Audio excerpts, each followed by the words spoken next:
I'm glad that you're still breathing and steady for me. I was starting to wonder if you'd try to slip away again while I was fetching the tea. Do not look at me like that. Those big, guilty eyes don't work on me anymore. Not after what you did. You actually thought you could replace me. Packed a little bag, left a note on the kitchen counter like some polite stranger. I need space. Please don't look for me. As if I would have noticed the second your son left the apartment. As if the empty spot on the couch wouldn't scream your absence louder than any note. I found you before the night even finished. You didn't get very far. And now, well, you are right back where you belong. Right here, under my hand. I know what you're thinking.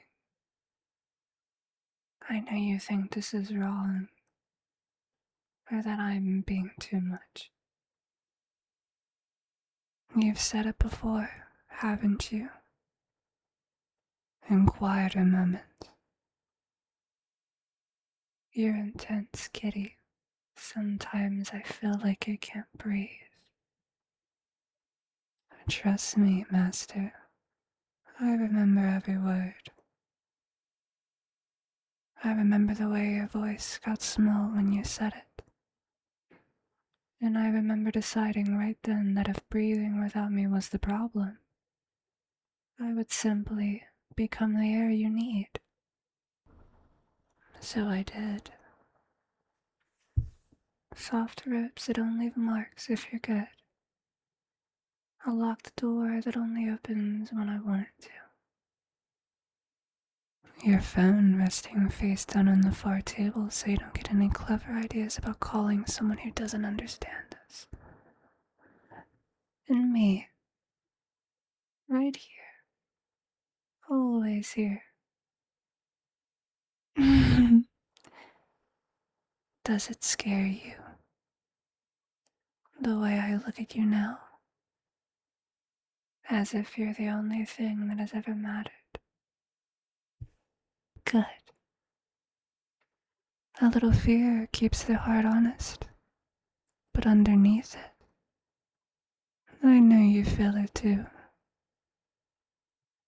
The way your pulse jumps when I lean in. Your eyes follow me even when you pretend they don't. You missed this. You missed me. Don't lie, master. And maybe I'm the master now. I made your favorite tea. The one with the honey that you pretend you don't like, but I see you always finish. Sip it. Slowly. I would enjoy watching your throat move. That is what I want. I want to know that you're warm inside because of something that I gave you. There. That's better. Your hands aren't shaking quite as much. That's progress. I used to think that love meant giving someone space when I was a lot more ignorant. I thought that it meant that letting them walk away if they wanted was a good thing. That was the soft, stupid version of me. That was the version of me who waited by the door and hoped you'd come back on your own. Then you tried leaving for real, and something in my chest just snapped into place. Clearer than anything. If the world outside is allowed to take you, then the world outside is the enemy. Simple as that. So I brought you home, and I intend to keep you. Oh, I'm not angry anymore. Not really. The anger, it burned itself out somewhere between finding your note and carrying you back through the door. What is left is quieter, maybe heavier. It's like a blanket that never lifts.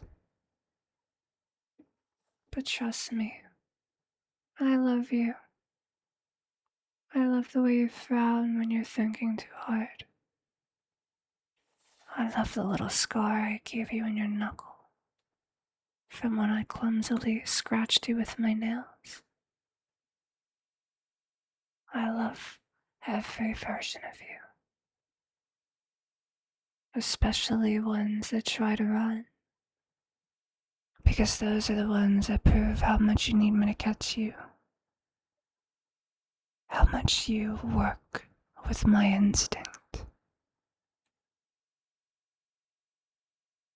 You're mine. You are mine in the way that means your days start when I decide they start. Your evenings end when I decide they've gone on long enough. Your body stays where I can see it, touch it, reminded who it belongs to. And in return, I give you everything. Every soft word, every careful touch, every late night conversation where I tell you secrets I've never told anyone else.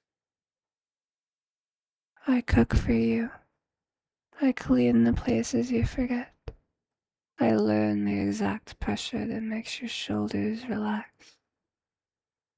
I memorize the sound of your breathing so I know the difference between peaceful sleep and the kind that comes from giving up. Is that so terrible? To be loved this completely? Tell me you hate it. Go on, say the words. I hate this. I want to leave. See, you can't. Not convincingly, at least. Because part of you, maybe the part that used to write those little notes, already understands. Outside is loud and cold and full of people who will never look at you the way that I do. Outside doesn't know how to take your tea or which side of the bed you prefer, or the exact way your fingers twitch when you're nervous. But I do. I always will. So stay with me. Not because the door is locked, though it is, but stay because somewhere under the fear and the stubborn pride, you already chose this. You chose me the first time you let me curl up against you on the couch and didn't push me away. You chose me every time you said my name like it meant something. You chose me when you packed that bag and then hesitated just long enough for me to find you. I'm going to keep you safe, even from yourself. Especially from yourself. Tonight you'll sleep right here. My arms wrapped around you. My heartbeat under your ear. Tomorrow we'll talk about the little rules, nothing harsh. Just enough so you never feel the need to run again. Simple things. You ask before leaving a room. You tell me when your thoughts get too loud. You let me hold you when the outside world starts whispering that you'll be better off alone. And in exchange, I'll never stop looking at you. Like you're the only light in every room. I'll never stop finding new ways to make you feel wanted. I'll never let anyone or anything take you from me again. Your home, master. Whether you are meant to be or not, I made it where you are here. And you will forever be. I am never letting go. Do you remember the first time you let me sleep in your bed? Not on the floor and not at the foot, but actually in it. You were half asleep and mumbled something about the apartment being too cold, and I climbed in bed before you could change your mind. You didn't push me out, you just shifted a little and let me stay. I stayed awake the whole night, listening to your heartbeat, counting the spaces between each beat like they were only, well, the only thing that mattered. I still do that. Even now. Especially now.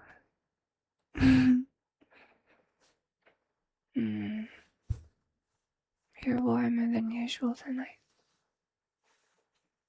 Probably some tea, or maybe it's the way your body finally stopped fighting the ribs. They aren't tight, I measured carefully. Just enough so you feel them when you try to turn too far. And that's a reminder, not a punishment. You've already been punished enough by the cold space you tried to put between us. I keep thinking about that note. The handwriting was so neat, like you practice it. Like you wanted the goodbye to look clean and final. It almost worked. Almost. But you left the window cracked in the bathroom just a little. Enough for the night air to carry your scent back to me when I came home. Careless.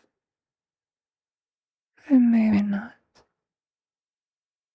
Maybe some part of you still wanted the door left open just wide enough for me to find you. I carried you most of the way back. You were heavier than I expected once you stopped struggling. Not because of weight, but because of the way you went quiet. Like something inside you had already decided the fight wasn't worth winning. And I mean, I talked to you the whole walk. Told you about the soup I'd left simmering. About how the pillows still smelled like you. About how empty the apartment felt without your footsteps. You didn't answer, but your hand stayed curled in my shirt the entire time. That told me everything.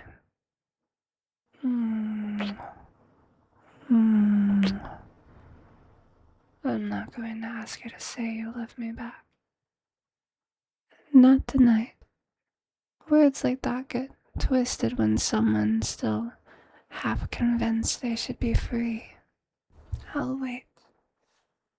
I'll wait until the day you say it without me prompting. Without the ribs. Without the locked door. But until then, I'll just keep showing you. Every morning. Every night. Every time you look at that window and remember that it's sealed. You know what the strange part is? I'm happier like this. Not because I enjoy keeping you still, though. I do a little. Because the constant love fear that used to live under my ribs is gone.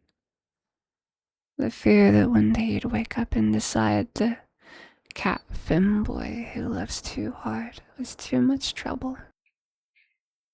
That fear used to wake me up in the middle of the night. I'd check that you were still breathing, still here. Still mine in the temporary way people are allowed to be. No, I don't have to check. You're right here. You're not going anywhere. And that quiet. It's the first real quiet I've had in a long time. Sleep if you can. Or stay awake and listen. Either way, I'm not leaving this bed. My legs are tangled with yours on purpose. My arm is heavy across you on purpose. If you try to roll away, I'll just follow. I've already decided the only place you're allowed to go is deeper into my arms. But don't worry, tomorrow I'll untie one of your wrists so you can hold the mug yourself when I make breakfast. Small freedoms earned. You'll sit at the table while I cook. You'll watch me move around the kitchen like I always have. Except now you'll know the door behind me doesn't open unless I want it to. And you'll still look at me the way you used to. Half exasperated. Half fond, because some habits are harder to break than locks. I used to wonder if loving someone this completely made me broken. Other people don't lock the people they love inside. Other people don't rearrange the furniture so the exits are harder to reach. Other people say, if you love something, let it go. I tried that once. You left a note. So I stopped trying to be other people.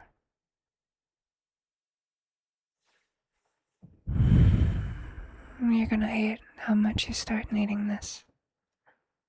The certainty. The way I always know when your thoughts get loud and pull you back before they can hurt you. The way I remember every preference you've ever mentioned in passing. You're going to hate waking up and realizing the first thing you look for is whether I'm still wrapped around you. And then you're gonna hate how relieved you feel when I am. That's right. That's all right. Hate it for as long as you need to. I'll still be here when the hate runs out. Now close your eyes for me, just for a little while. I'll keep count of your heartbeats. I'll keep the room warm. I'll keep the night from taking you anywhere that I'm not. And when morning comes, we'll start off again. Carefully with tea and quiet rolls in my hands on you the entire time. Because you're mine.